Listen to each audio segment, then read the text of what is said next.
WhatsApp everyone, welcome back to the channel. और आज हम लोग स्टार्ट करने वाले हैं क्लास 12 का बिजनेस स्टडी।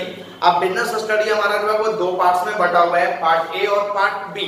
तो part A is completely related with the management, यानी पार्ट ए में जितने भी चैप्टर हैं 8 चैप्टर वो पूरा का पूरा मैनेजमेंट पे बेस्ड है, मैनेजमेंट से रिलेटेड है।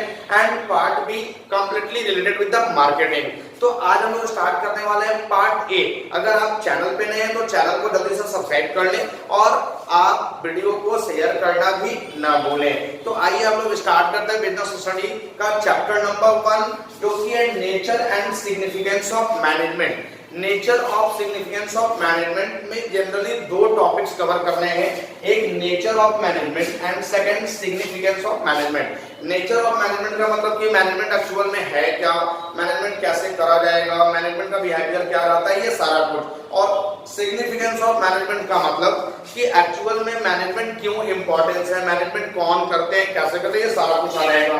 तो दो टॉपिक्स हम लोग को कवर करने हैं। सबसे पहले हम लोग उसका मीनिंग देखेंगे, देन उसके बाद इंपॉर्टेंस पे जाएंगे। मीनिंग में क्या है, सबसे पहले मैनेजमेंट के बारे में जानेंगे। मैनेजमेंट एक्चुअल में होता क्या है। It is a process. Management क्या है, एक प्रोसेस है, एक बहुत बड़ा प्रोसेस है। देखो मैनेजमेंट कोई पर्टिकुलर थिंग्स नहीं है जो बस ऐसे ही खत्म हो जाएगा। मैनेजमेंट एक बहुत बड़ा प्रोसेस है जो नेवर एंडिंग प्रोसेस है, ये लगातार चलने वाला प्रोसेस है। Management is a process of getting things done, यानी मैनेजमेंट एक प्रोसेस है जिसमें काम खुद भी करना है और काम दूसरों से करवाना भी है। देखो जनरली होता क्या है कि मैनेजमेंट में कोई एक इंडिविजुअल पर्सन काम नहीं कर रहा होता है, वहां पे ग्रुप ऑफ पर्संस काम कर रहे होते हैं।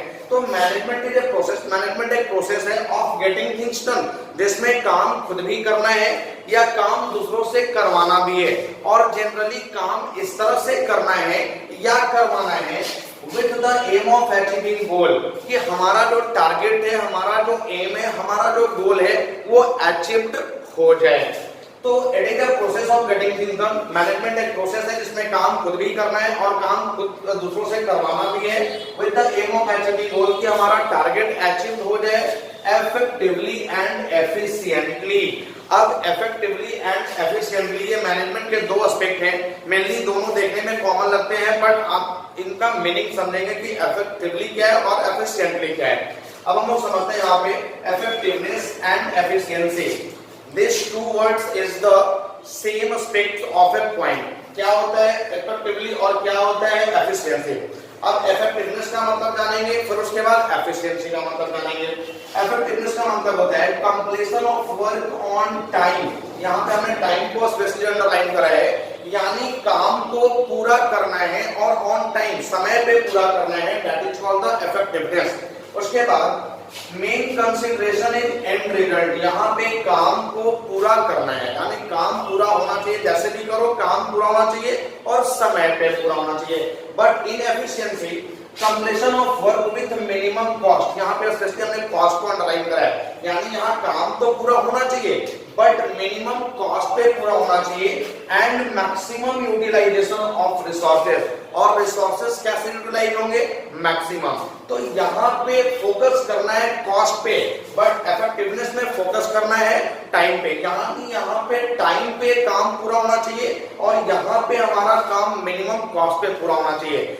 अब उसके बाद मेन कंसिडरेशन इज कॉस्ट। यहाँ मेन कंसिडरेशन क्या है, कॉस्ट, स्पेशली कॉस्ट अंडरलाइन करा गया, यानी कॉस्ट यानी कम से कम कॉस्ट पे काम को पूरा करना है।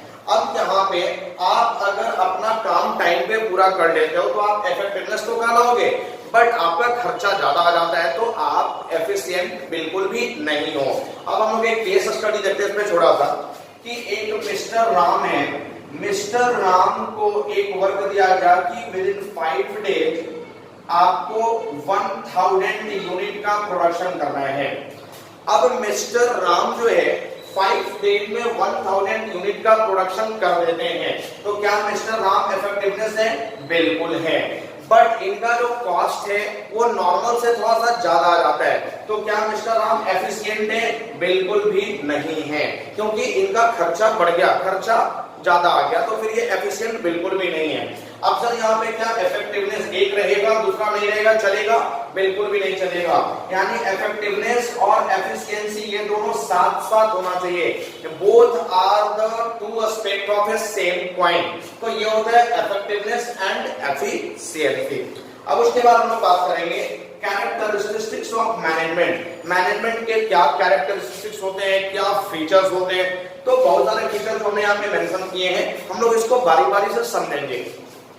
पहला, it is a goal oriented process. Management क्या है? गोल ओरिएंटेड प्रोसेस है। देखो इसको समझो, कोई भी बिजनेस अगर मैनेजमेंट करता है, मैनेजमेंट जो भी होता है वो टुवर्ड्स अ गोल होता है। यानी हमारे पास कोई ना कोई गोल होता है जिसके लिए हम मैनेजमेंट करते हैं। फॉर एग्जांपल कि कोई अपना टारगेट लेके चल रहा है कि 12th के बोर्ड में 90% मार्क्स अचीव करने हैं, तो फिर वो अपना सारा मैनेजमेंट उसी के अकॉर्डिंग कर रहा है कि उसका 90% मार्क्स अचीव हो जाए।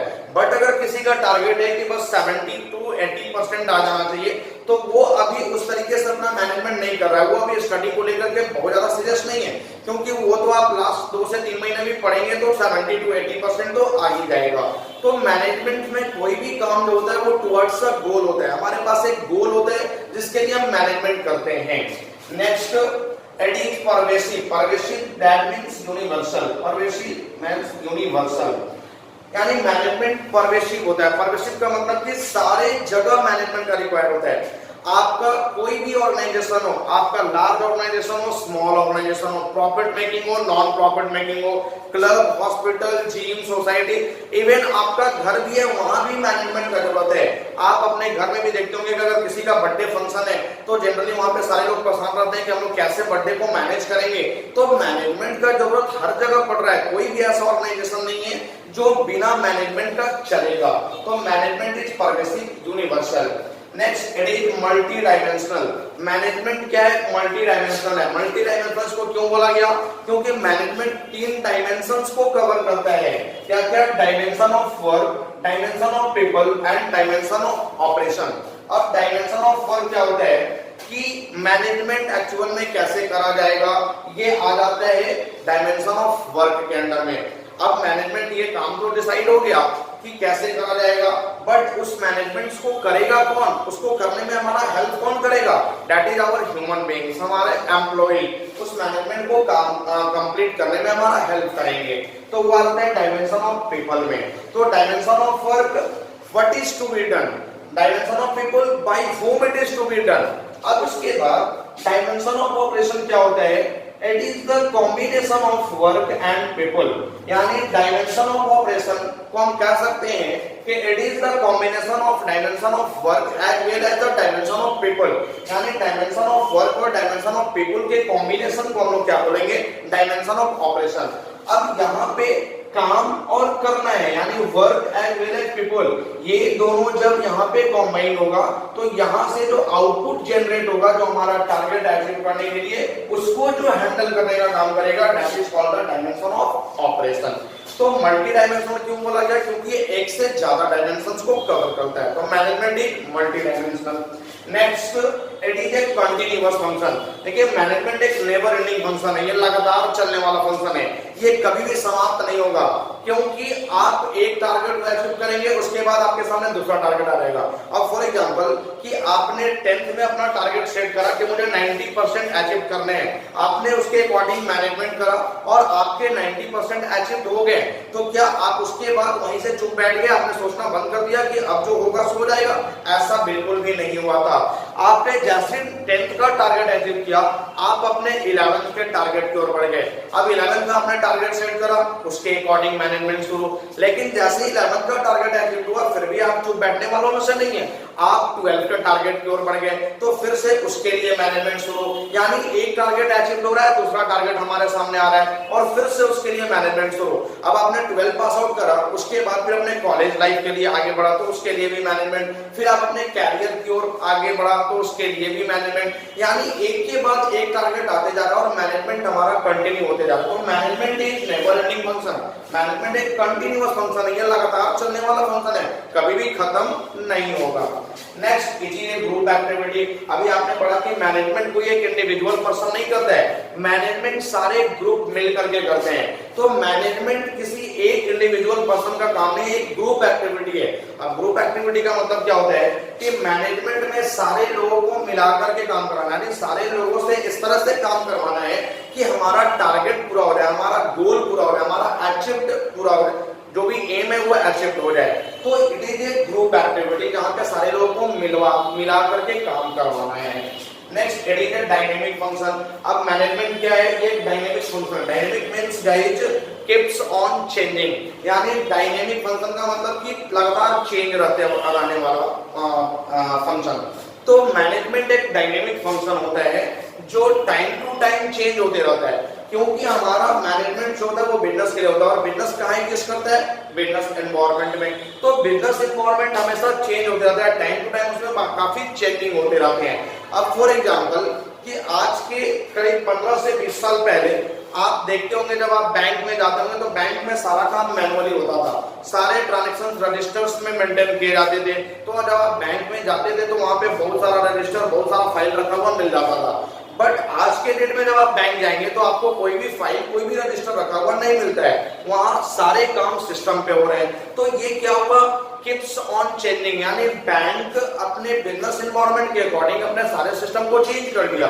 तो इसको हम बोलते हैं it is a dynamic function, यानी according to situation, according to the condition of market environment, ये टाइम टू टाइम चेंज होते रहते हैं। नेक्स्ट और last it is intangible activity, यानी dynamic it is intangible activity। Management को intangible activity बोला था, ये intangible activity है। अब ये कैसे, अब फॉर एग्जांपल कि आपने अपना टारगेट सेट करा कि 12 में मुझे 90% लेकर के आने हैं, आपने इसके अकॉर्डिंग मैनेजमेंट करा, डेली स्टडी स्टार्ट कर दिया, तो आपको रोज रोज ये देखने को नहीं मिल रहा है कि हमारा मैनेजमेंट कैसा है। बट जब आप एंड रिजल्ट्स पे पहुंचोगे तो एंड रिजल्ट्स पे पहुंचने के बाद अगर आपका टारगेट 90% अचीव हो जाता है तो फिर आप ये कह सकते हैं कि हाँ हमारा मैनेजमेंट गुड था।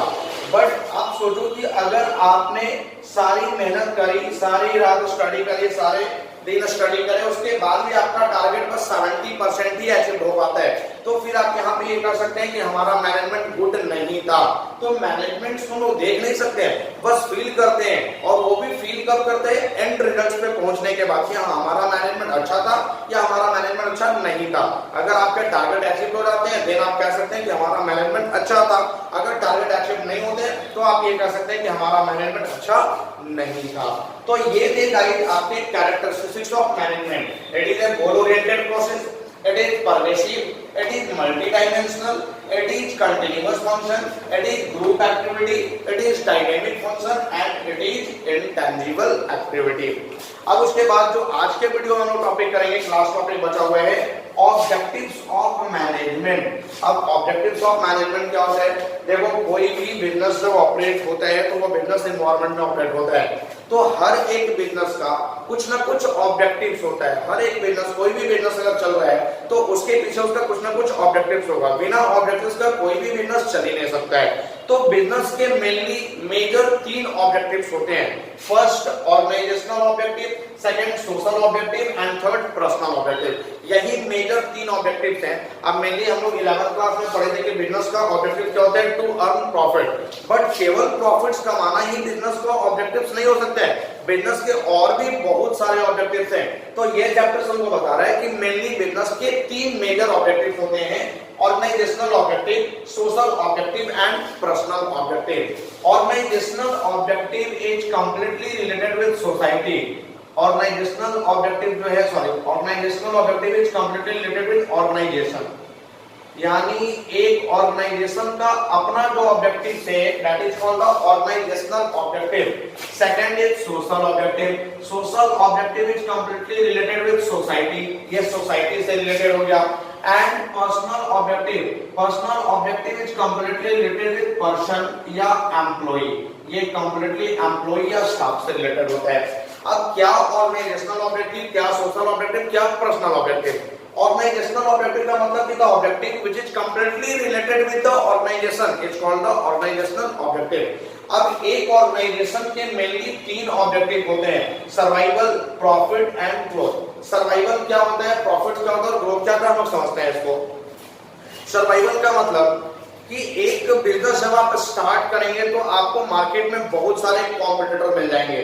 तो मेनली आज के डेट में उस कंपटीशन को फेस करते हुए अपने बिजनेस को सरवाइव कराना it's a major task for any organisation और एनी बिजनेस। तो यहाँ पे अपने बिजनेस को पहले हम लोग को सरवाइव करवाना है। सरवाइव करवाने का क्या मतलब है कि अभी सिर्फ उतना कमाने के बारे में सोचना है कि बस हमारा खर्चा निकल जाए, उससे ज्यादा के बारे में भी नहीं सोचना है। तो सर्वाइवल के लिए क्या होता है, un enough revenue to cover the cost, यानी सिर्फ आप इतना कमाओ कि आपका खर्चा निकल जाए, आप सरवाइव कर जाओगे, कंपटीशन को फेस कर लोगे। बट क्या केवल बिजनेस मैंने इसलिए स्टार्ट किया था कि मेरा सिर्फ खर्चा निकलता रहे? नहीं, अब बिजनेस केवल इतना कब तक कमाते रहे कि केवल खर्चा निकलते रहे। अब उसके बाद उसके ग्रोथ के बारे में भी सोचना होगा। तो ग्रोथ के बारे में जब भी बात आएगी तो सबसे पहला बात आएगा प्रॉफिट्स का। Second organisational objective is profit. अब प्रॉफिट्स क्या होता है कि आप अब इतना कमाओ कि आपका खर्चा भी निकल जाए और कुछ पैसा सेव भी हो जाए, यानी enough revenue to cover the cost and saving the profits. अब इतना कमाने के हमारा खर्चा भी निकल जाए और प्रॉफिट्स भी कुछ सेव हो जाए, दैट इज प्रॉफिट। बट आपके बिजनेस को अगर ग्रोथ की ओर लेकर के जाना है तो फिर उसके लिए आपको कुछ और भी सीखना होगा। जैसे एक बिजनेस जो है वो प्रॉफिट्स तो कमा रहा है बट उसका ग्रोथ नहीं हो रहा है, क्योंकि वो प्रॉफिट्स कमा रहा है, घर में लाके जमा कर रहा है, जमा कर रहा है, उसका ग्रोथ नहीं हो रहा है, वो ग्रोथ नहीं करेगा।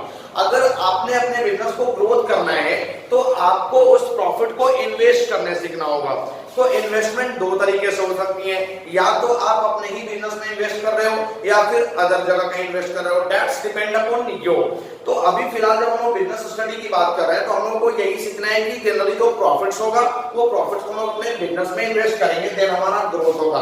अब एक बिजनेस का ग्रोथ कैसे होता है कि आपके नंबर ऑफ ब्रांचेज बढ़ रहे हैं, आपके नंबर ऑफ प्रोडक्ट्स बढ़ रहे हैं, आपके नंबर ऑफ एम्प्लॉइज बढ़ रहे हैं, तो इससे आपके बिजनेस का ग्रोथ दिखता है। तो ये एक ऑर्गेनाइजेशन के 3 ऑब्जेक्टिव्स थे, सर्वाइवल, प्रॉफिट्स एंड ग्रोथ। अब उसके बाद हम लोग बात करते हैं सोशल की। Social objectives is completely related with society. अब आप सोचो कि आपका बिजनेस जो है वो किसी सोसाइटी में एग्जिस्ट कर रहा है, आप सोसाइटी के रिसोर्सेज को यूज करके प्रॉफिट्स कमा रहे हो। तो जब आप सोसाइटी के रिसोर्सेज को यूज करके प्रॉफिट्स कमा रहे हो तो आपका भी कुछ ना कुछ सोसाइटी के प्रति रिस्पॉन्सिबिलिटी होना चाहिए, सोसाइटी के लिए कुछ ऑब्जेक्टिव्स होने चाहिए। तो एक बिजनेस का सोसाइटी के प्रति जो भी ऑब्जेक्टिव्स होता है that is called the social objective. अब हम लोग सोसाइटी को क्या क्या दे सकते हैं, क्या क्या ऑब्जेक्ट्स हो सकता है हमारा सोसाइटी के लिए। तो first, supply quality products at reasonable prices, यानी आप सोसाइटी के लोगों को क्वालिटी प्रोडक्ट्स दो और रीजनेबल प्राइस पे दो। ऐसा नहीं कि क्वालिटी प्रोडक्ट्स देने के नाम पे प्राइस ज्यादा ले लिया, नहीं, supply quality products at reasonable prices. Next, create employment opportunity. आप जिस सोसाइटी में भी बिजनेस कर रहे हो वहां पे आप एम्प्लॉयमेंट अपॉर्चुनिटी क्रिएट करके चलो, एम्प्लॉयमेंट अपॉर्चुनिटी जनरेट करके चलो। नेक्स्ट हमारा फाइनेंशियल सपोर्ट टू कम्युनिटी। अब हमारे सोसाइटी में बहुत सारे weaker section, under privilege sections होते हैं, उनको आप फाइनेंशियल सपोर्ट कर दो। Next, online educational and health training programme. वही जो भी मैंने बोला कि फाइनेंशियल सपोर्ट टू कम्युनिटी, यानी कि कहीं पे आपने अपने सोसाइटी के लिए ब्लड डोनेट कैंप या free medicine camp, free checkup camp, ये सब लगा करके आप free educational training programme organise कर सकते हो। तो ये सारे सोशल ऑब्जेक्टिव्स होते हैं।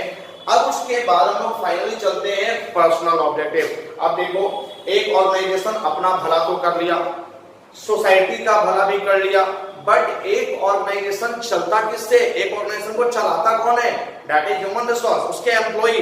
तो एम्प्लॉइज का भी तो भला होना चाहिए। तो the objectives which is related with employees of the organisation is called the personal objective. क्या होता है, अब पर्सनल ऑब्जेक्टिव क्या है, एम्प्लॉय के प्रति हमारा क्या क्या ऑब्जेक्ट होना चाहिए। First, provide a competitive salary, यानी आप अपने एम्प्लॉइज को एक कॉम्पिटिटिव सैलरी प्रोवाइड करो, इतना सैलरी प्रोवाइड करो कि वो सेटिस्फाई हो जाए, यानी सेटिस्फाइड सैलरी प्रोवाइड करना है। Next, maintaining good working condition, यानी जहां भी आपका एम्प्लॉय काम कर रहा है वहां का वर्किंग कंडीशन आप मेंटेन करो, अच्छा वर्किंग कंडीशन मेंटेन करो, तब अच्छे से काम कर पाएगा। नेक्स्ट रिकॉग्निशन, यानी रिकॉग्निशन का मतलब रेस्पेक्ट, आप अपने एम्प्लॉइज को रेस्पेक्ट दो तब वो आपके साथ अच्छे से काम कर पाएगा। तो ये थे guys objectives of management. There are 3 major objectives of management. First, organisational objective related with organisation, second social objective completely related with society, and the personal objective completely related with employees of the organisation.